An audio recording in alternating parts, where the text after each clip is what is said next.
खबर है कि रुपए का चिन्ह ये है या फिर ये है। ऐसी न्यूज क्यों है? क्योंकि पहले तमिलनाडु के अंदर रुपए का चिन्ह इस तरह से दिखाया जाता था, अब ऐसे दिखाया जा रहा है। सवाल बड़ा बनता है कि केंद्र सरकार बदल सकती है रुपए का चिन्ह या कोई राज्य सरकार, क्योंकि राज्य ने जिस तरह का कारनामा किया है वो इनके बस टिकट्स पे भी दिखने लगा है। बस टिकट्स पर भी अब तमिल लिपि के अंदर रुपए का चिन्ह व्यक्त किया गया है। तो यह रुपए का चिन्ह, जिसे कभी तमिलनाडु के ही एक नागरिक उदय कुमार के द्वारा बनाया गया था, आज तमिलनाडु के लोगों ने इस चिन्ह को परिवर्तित कर दिया है। हेडलाइन बनती है कि रुपये का सिंबल परिवर्तित हो चुका है। तो बड़ा सवाल यह है कि क्या अब हमारे नोट पर दिखने वाला रुपये का निशान, जो कि सन 2010 में अप्रूव किया गया था, क्या वो बदल गया है? नंबर एक। और अगर नहीं बदला है तो क्या उसे किसी राज्य सरकार के द्वारा बदला जा सकता है? नंबर दो। और नंबर तीन, अगर ऐसा नहीं है तो यह सारा मामला असल में है क्या? तो आज के सेशन में इन सभी बातों पर विस्तार से चर्चा होगी। चर्चा है भारत के दक्षिणतम राज्य तमिलनाडु से। सारी बातें विस्तार से आपके सामने का प्रयास करते हैं। साथियों, तमिलनाडु के अंदर डीएमके पार्टी की सरकार है। हर राज्य सरकार जिस तरह से अपना बजट पेश करती है, ऐसे ही तमिल सरकार के द्वारा भी 2025 का बजट पेश किया गया। इस बजट में जो रुपये की जगह थी, जहां पर रुपया प्रतीक चिन्ह बनाया गया था, उसे परिवर्तित करके उसके स्थान पर तमिल रूप में रुपए को लिख दिया गया। और इस तरह से करके उन्होंने बकायदा इसका प्रचार किया कि हमने अपना बजट पेश किया और उस पे जब बजट के अंदर रुपए का साइन हटाकर हमने उसे तमिल लिपि के अंदर लिख दिया है। इस बात को बकायदा इन्होंने पेश किया तो उसके साथ ही राजनीति शुरू हो गई। बीजेपी की तरफ से, जो बीजेपी के वहां पर मुखिया हैं फिलहाल के लिए, अन्नामलाई, उन्होंने इस विषय पर सवाल भी किया और पूछा कि साहब, आपका ये जो चिन्ह है, जिसे आपने बदल करके कुछ इस तरह से लिख दिया है, यह लिखना आपकी बेवकूफी में शुमार होगा। अब यह कैसे शुमार होगा? क्या स्टैंड है बीजेपी का? क्या स्टैंड है केंद्र सरकार का? क्या वास्तविकता में तर्कसंगत है? आज के सेशन में हम सारी बातों की चर्चा करना चाहेंगे। निर्मला सीतारमण जी ने भी बकायदा इस बात को हाईलाइट करते हुए कहा कि सन 2010 में आप ही लोगों ने रुपए के इस चिन्ह को डीएमके ही पार्टी के एक विधायक के पुत्र, जिनका नाम था उदय कुमार, जिसके द्वारा बनाए गए रुपए के इस चिन्ह को यूपीए सरकार में स्वीकार किया था।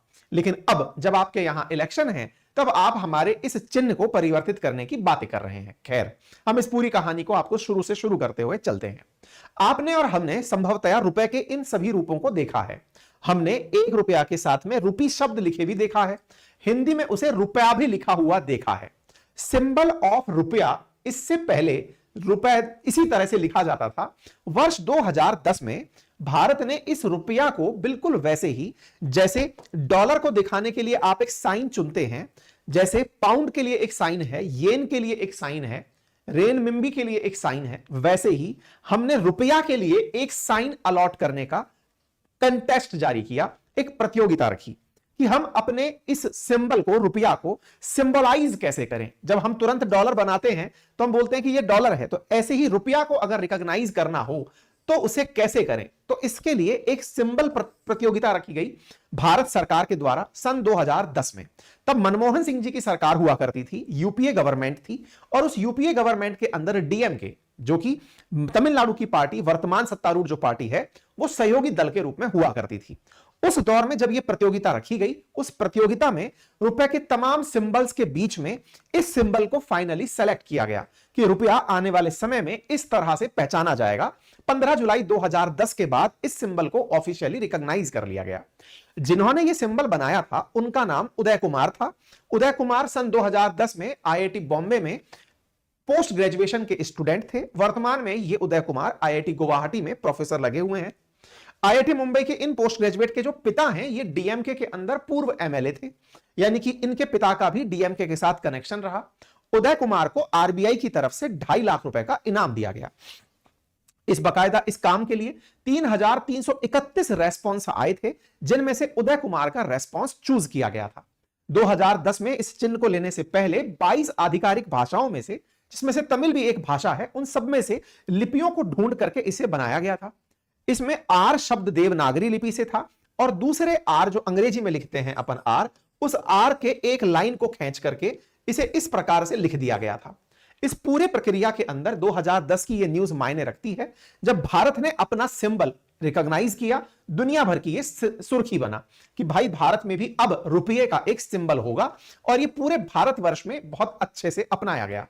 अब बड़ा सवाल यहां पर एक आता है, ये सिंबल तो रुपये को रिप्रेजेंट कर रहा है, लेकिन अगर मुझे शब्द में लिखना हो, जैसे आप और हम डॉलर लिखते हैं तो डॉलर के दो रूप होते हैं। अगर मुझे लिखना है $100 तो मैं इस तरह से लिखूंगा, और अगर मुझे इसे भाषा में लिखना होगा तो मैं इसे ऐसे लिखूंगा, यानी कि $100।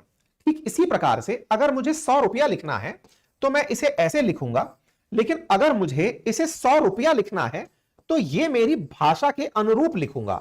यदि मैं हिंदी बोलता हूं तो मैं रुपया लिखूंगा, अगर मैं गुजराती बोलता हूं तो मैं इस तरह से रुपया लिखूंगा, तमिल बोलता हूं तो इस भाषा में लिखूंगा, मलयालम बोलता हूं तो इस भाषा में लिखूंगा। यानी शब्द स्वरूप में जब लिखूंगा तो ऐसा होगा, सिंबल स्वरूप में लिखा जाएगा तो इस तरह से होगा। बिल्कुल वैसे ही जैसे आप 100% को ऐसे भी लिखते हैं और आप 100% को इस तरह से भी लिखते हैं, तो प्रतिशत का सिंबल जो है वो आपके काम को आसान कर रहा है। अर्थात यहां पर रुपया को रिप्रेजेंटेशन इस रूप में मिला, लेकिन इसका अर्थ यह नहीं था कि यह वाला जो लिखा गया है वो गलत हो जाएगा। यह सिंबलाइज किया गया था, जैसे चीजों को सिंबलाइज किया जाता है। जैसे आप एंड को एज एन सिंबल इस तरह से रिप्रेजेंट करते हुए दिखते हैं, डॉलर को आप इस तरह से सिंबलाइज करते हुए दिखते हैं। यही कारण था कि इस सिंबल को बनाया तो गया, लेकिन इसे किसी पर्टिकुलर सिंबल के रूप में नॉमिनेट नहीं किया गया, राष्ट्रीय चिन्ह नहीं बनाया गया, क्योंकि चिन्ह बनने के बाद में इसके साथ बहुत सारी चीजें और टेक्निकल जुड़ जाती। खैर, फिलहाल के लिए आरबीआई ने इसे अपना लिया और अपना कर बकायदा उदय कुमार को प्रॉपर तरीके से सम्मानित किया। ये चिदंबरम जी हैं जो सम्मानित करते हुए आपको उदय कुमार को दिखाई दे रहे हैं। आज ये तस्वीरें क्यों वायरल हो रही हैं? क्योंकि बीजेपी को, डीएमके को कहने के लिए ये तस्वीरें काम आ रही हैं। वो कह रही हैं, याद करिए अपना समय जब आप ही ने इसकी ताली बजा करके इस लिपि की तारीफ की थी। और याद दिलाया जा रहा है एम करुणानिधि को। ये करुणानिधि कौन है? ये स्टालिन के फादर हैं। स्टालिन कौन है? वर्तमान में तमिलनाडु के सीएम, आप स्वर्गीय हो चुके हैं। इनके साथ जो बैठे हैं उदय कुमार, ये इनसे प्रशंसा प्राप्त कर रहे हैं। आपने इन्हें तमिल गौरव तक कहा और कहा कि आपका बनाया चिन्ह आज भारत की पहचान बन रहा है। लेकिन राजनीति देखिए कि 2010 से 25 आते आते इसके साथ भी तमिलनाडु को दिक्कत होने लगी, अर्थात बाप से बेटे को दिक्कत होने लगी। खैर, राजनीति है। इस राजनीति के चलते एम के स्टालिन फिलहाल फायर में हैं और उन्होंने अपनी तरफ से अपने राज्य के बजट में जहां रुपया सिंबल लिखना था, उस रुपया सिंबल को तमिल लिपि के रुपी से रिप्लेस कर दिया। अब एक बड़ा सवाल कि आफ्टर ऑल एक चिन्ह पर इतना बवाल क्यों? अगर उन्होंने ऐसा कर दिया तो क्या तमिलनाडु के अंदर जो आरबीआई के नोट छपके जा रहे हैं, वो नोट अब रुपए को इस चिन्ह में ना दिखाकर इनके तमिल लिपि में लिखे गए रुपी के सिंबल से रिप्रेजेंट करेंगे क्या? आंसर है नहीं। तो फिर ये अपनी किताबों में या फिर जो बजट डॉक्यूमेंट आया है वहां पर रुपए के सिंबल को जो अपन देख रहे हैं उस रूप में ना लिखकर तमिल रूप में लिख रहे हैं। एक तरह से कहा जाए तो इन्होंने अपनी राज्य की जनता का काम बढ़ा दिया। आरबीआई द्वारा छपे नोटों पर तो रुपया होगा वैसे ही जैसे आप और हम चर्चा कर रहे हैं, लेकिन इनकी जो पुस्तकें हैं या फिर इनके जो बजट डॉक्यूमेंट्स हैं उनमें रुपया इनकी तमिल लिपि में लिखा जाएगा। तो इसका अर्थ यह हुआ कि रुपए की जो असली लड़ाई है वो नोट पर नहीं है।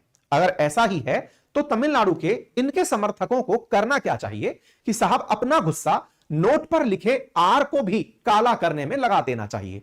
ऐसा अगर वो करेंगे तो वो करेंसी विहीन हो जाएंगे, क्योंकि फिर करेंसी मान्य नहीं होगी, उस पर लगी शाही मान्य नहीं होगी, तो इन्हें इस रुपए की असल ताकत पता चलेगी। लेकिन फिलहाल के लिए ये रुपए पर लिखा हुआ आर नहीं मिटा रहे, उसको अपनी किताबों में जैसा लिख रहे हैं वहां पर परिवर्तित कर रहे हैं, जो कि महज एक राजनीति है। तो साहब ये राजनीति किस बात की है? राजनीति है हिंदी बनाम तमिल की। अब ये क्या कहानी है? असल मायने में भारत सरकार के द्वारा राष्ट्रीय शिक्षा नीति जारी की गई थी, जिसे आप एनईपी के नाम से, नेशनल एजुकेशन पॉलिसी के नाम से जानते हैं। सन 2020 में जारी इस राष्ट्रीय नीति में तय हुआ कि हर राज्य को राष्ट्रीय शिक्षा नीति की पालना में त्रिभाषा फॉर्मूला अपनाना होगा, यानी कि ट्राई लैंग्वेज पॉलिसी अपनानी होगी। ट्राई लैंग्वेज का मतलब भाषा में आपको 3 तरह की भाषाएं बच्चों को स्कूलिंग के दौरान पढ़ानी होंगी। पहली भाषा उसकी मातृभाषा अथवा स्थानीय भाषा हो सकती है, दूसरी भाषा हिंदी या फिर भारत की 22 आधिकारिक भाषाओं में से कोई भी भाषा हो सकती है जो शेड्यूल 8 में लिखी गई है। और नंबर तीसरी, अंग्रेजी या अन्य विदेशी भाषा हो सकती है। भारत सरकार के द्वारा प्रस्तावित इन 3 भाषाओं का जो असल उद्देश्य था वो यही था कि राज्य अपनी स्थानीय भाषा भी ना भूले और एक अन्य भाषा सीखकर वो भारत के अन्य राज्यों के साथ भी बढ़िया तरीके का संवाद कर पाए। इस भाषा पर छिड़े विवाद को मैं ऑलरेडी 6 मार्च को अपने सेशन में जो अपनी पाठशाला पर किया गया था वहां पर डिटेल में समझा चुका हूं, लेकिन आप अगर इसे नहीं देखे हो तो मैं एक हल्का सा रिवीजन यहां पर भी दे दूंगा। फिलहाल के लिए तीन लैंग्वेज पॉलिसी को एमके स्टालिन नहीं अपनाना चाहते। उनका कहना है कि केंद्र सरकार राष्ट्रीय शिक्षा नीति के नाम पर उनके राज्य में सेकंड भाषा के रूप में हिंदी को इंट्रोड्यूस कराना चाहती है। यह विवाद कहां से छिड़ा?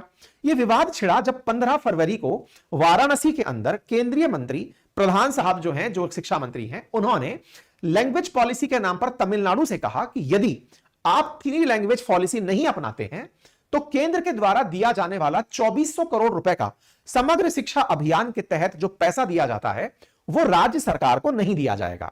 इस बात को लेते हुए केंद्रीय मंत्री धर्मेंद्र प्रधान जी के द्वारा जब यह बयान दिया गया तो ऐसे में एजुकेशन मिनिस्टर का यह बयान राज्य सरकार को बड़ा अखरा। उनको लगा कि आप हमें बार्गेन कर रहे हैं कि या तो तीसरी भाषा लागू करो नहीं तो हम आपको पैसा नहीं देंगे। सवाल फिर बनता है, तो तमिलनाडु में कितनी भाषाएं चलती हैं? तमिलनाडु के अंदर ऑलरेडी 2 भाषाएं ही चलती हैं, उसमें से एक वो अंग्रेजी मानते हैं और एक वो तमिल मानते हैं। उन्हें थर्ड भाषा के रूप में केंद्र सरकार ने हिंदी की नहीं कहा, लेकिन स्टालिन का मानना है कि तीसरी भाषा स्वाभाविक रूप से स्कूल हिंदी ही चुन लेंगे। ऐसा इसलिए क्योंकि हिंदी पूरे भारत में स्वीकार्य भाषा के रूप में देखी जाती है, भारत में सबसे ज्यादा बोली जाने वाली भाषा के रूप में देखी जाती है। ऐसे में ये थर्ड भाषा को लाना ही नहीं चाहते। केंद्र का तर्क है कि आप हिंदी मत लाइए, आप संस्कृत ले आइए, आप तेलुगु ले आइए, आप उड़िया ले आइए, जो भी भाषाएं हैं उनमें से कोई भी भाषा आप लेकर आइए, हम हिंदी पर नहीं अड़ रहे हैं। लेकिन इन्होंने जो दिशा पकड़ी वो ये थी कि आप हिंदी को जबरन थोपने के लिए ये तीसरी भाषा का प्रावधान लेकर आए हैं। शिक्षा मंत्री ने साफ कह दिया। इस पर स्टालिन ने कहा कि यदि केंद्र चाहता है कि हम भाषा का युद्ध लड़ें तो हम युद्ध लड़ने को तैयार हैं, हम तीसरी भाषा स्वीकार नहीं करेंगे।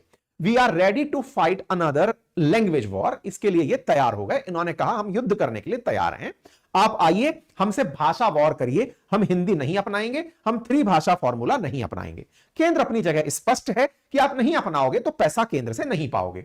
तो क्या कोई राज्य केंद्र की बात को इग्नोर कर सकता है? नहीं, एक हद से अधिक नहीं। अगर वो इस तरह की चीजें करते चले गए तो केंद्र के पास फिर राज्य के संविधान, केंद्र के संविधान को ना मानने के ऊपर राष्ट्रपति शासन तक लगाए जाने की ताकत है।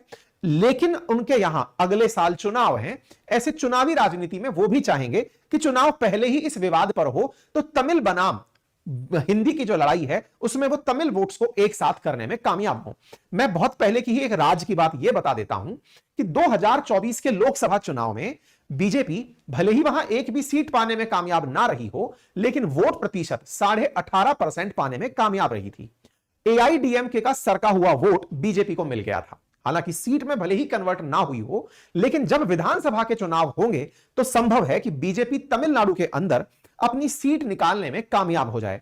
यही कारण है कि बीजेपी को हिंदी पार्टी दिखाकर स्टालिन हिंदी बनाम तमिल से अपने राज्य की जनता को एक छत्र एक साथ करने का प्रयास कर रहे हैं। केंद्र सरकार के द्वारा जो नई शिक्षा नीति 2020 है, उस 20 के अंदर 3 भाषाओं में पहली भाषा मातृभाषा, दूसरी भाषा हिंदी अथवा राज्य की कोई अन्य भाषा, तीसरी भाषा में अंग्रेजी या कोई भारतीय या विदेशी भाषा का प्रावधान है। ये बातें मैं आप लोगों को बता चुका हूं, ठीक है। तो ऐसे में चूंकि ये कंपलसरी नहीं है कि आप हिंदी अपनाएं, लेकिन ये इस बात को इस तरह से कोड करके चल रहे हैं जिसका सीधा सा अर्थ यह है कि ये देवनागरी लिपि को नहीं पसंद करते। और जब ये देवनागरी लिपि को पसंद नहीं करते तो ये हिंदी बनाम लड़ाई में रुपए को इस प्रकार से रिप्रेजेंट करना चाहते हैं जो आपको यहां पर दिखाई दे रहा है। तो संभवतः आप लोगों को अब यह बात समझ में आ गई होगी कि विवाद क्यों है और विवाद क्या है। अब सवाल आता है बड़ा कि क्या कोई राज्य ऐसा कर सकता है? क्या किसी राज्य के पास रुपए के चिन्ह को बदलने का अधिकार है? तो अब यहां पर 2 बड़े प्रश्न हैं। पहला, जो हमारा नोट होता है उस पर एक चिन्ह लगा होता है, एक तो नोट पर लगा हुआ है, और एक हमारी किताबें लिखी गई हैं, उन किताबों में जो शब्द लिखे गए हैं, किताबें जैसे बजट राज्य का अपना डॉक्यूमेंट है, राज्य का जो बजट है उस डॉक्यूमेंट में जहां जहां रुपए का जिक्र है मैं उसे तमिल चिन्ह के रूप में रिप्रेजेंट कर दूं। जैसा मैंने शुरुआत में कहा कि मैं 100 रुपए को ऐसे लिखकर रिप्रेजेंट करूं या फिर जो तमिल रूप में जैसा दिखाया गया है वैसे रिप्रेजेंट करूं। तो यहां पर ध्यान से देखने वाली बात है कि यहां नोट पर चिन्ह बदलने की बात नहीं हुई है, इनकी किताबों में या फिर जो बजट जो किताब थी उसमें इसको परिवर्तित किया गया है। लेकिन सवाल वहीं की वहीं है कि क्या किसी राष्ट्रीय चिन्ह को बदला जा सकता है, इस तरह से बदला जा सकता है? तो तार्किक आंसर यह है कि केंद्र सरकार ने अभी तक रुपए के इस चिन्ह को, एक्सपर्ट्स की अगर राय जाने, जो कि हमें अभी जानकारी न्यूज पत्र पत्रिकाओं के माध्यम से और हमारी रिसर्च में निकल कर आई, वो ये है कि भारत में राष्ट्रीय चिन्ह को लेकर दुरुपयोग की रोकथाम एक्ट 2005 बना हुआ है, जो 2007 में अपडेट भी हुआ। उस एक्ट के सेक्शन 6 के क्लॉज 2 सब क्लॉज एफ में इस बात का भी जिक्र है कि सरकार राष्ट्रीय प्रतीकों के डिजाइन में बदलाव कर सकती है, लेकिन यह केंद्र सरकार के लिए है, राज्य सरकारों के लिए नहीं। वहीं दूसरी बात, रुपए का ये जो चिन्ह हमने आपको बताया, ये वाला चिन्ह फिलहाल के लिए राष्ट्रीय चिन्ह में नहीं है। जैसा हमें जानकारी में निकल कर आया वो ये है कि राष्ट्रीय चिन्ह में अभी तक केंद्र सरकार के द्वारा बदलाव नहीं किया गया है। अब अगर चाहे तो केंद्र सरकार इसे राष्ट्रीय चिन्ह के रूप में रिकॉग्नाइज करा सकती है, उसके पास ये पावर है। और जब वो राष्ट्रीय चिन्ह के रूप में रिकॉग्नाइज करा सकती है तो फिर राज्य पर अवमानना का भी मामला चला सकती है। पहला मामला तो ये हुआ।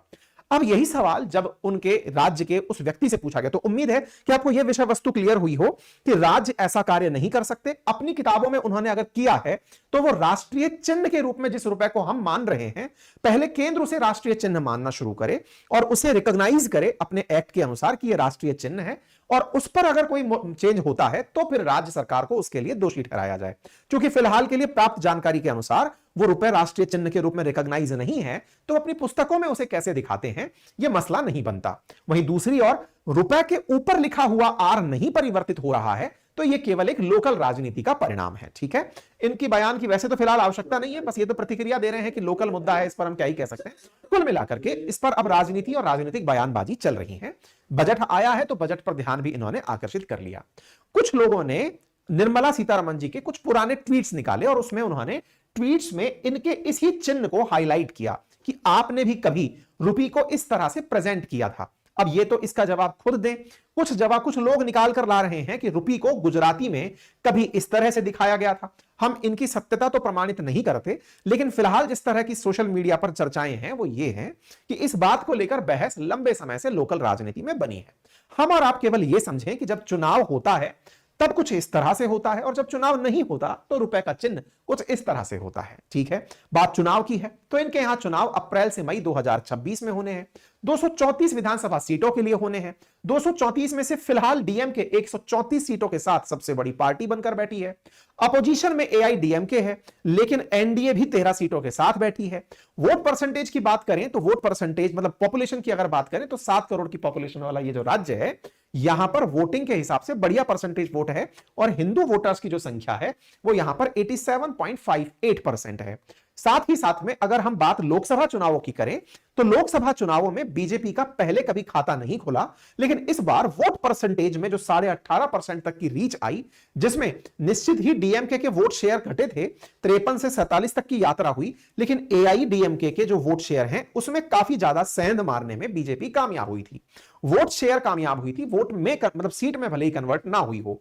तो आने वाले समय में इसको मुख्य विपक्षी दल के रूप में ये दोनों दल दिखाई दे रहे हैं। देखना होगा आने वाले चुनाव में किस तरह से ये बातें लोकल राजनीति से निकलकर राष्ट्रीय राजनीति तक पहुंचती हैं।